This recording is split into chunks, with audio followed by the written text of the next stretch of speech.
Welcome to the Slop Temple. We pray this video helps. In this video, I will show how to make pasta kurkure at home. First, let's gather our ingredients. You'll need about 1 cup of small pasta, like macaroni or penne, which works perfectly. Also, have 2 tablespoons of cornstarch ready for that essential crispy coating.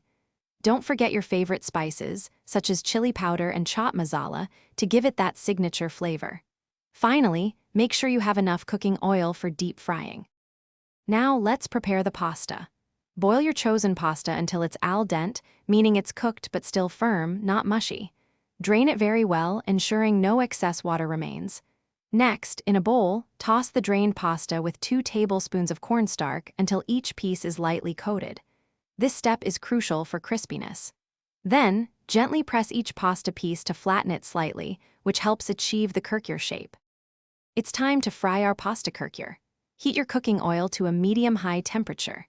Carefully add the flattened pasta in small batches to avoid overcrowding the pan. Fry them until they turn a beautiful golden brown and become wonderfully crispy. Once fried, remove the pasta and place it on paper towels to drain any excess oil.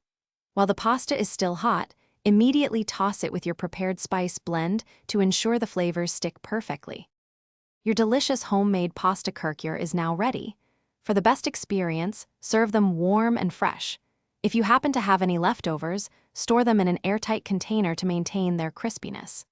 This crunchy snack is perfect as an appetizer, a tea-time treat, or simply when you crave something savory.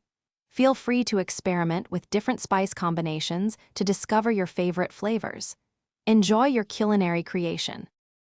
Thanks for watching. Consider subscribing if we helped you.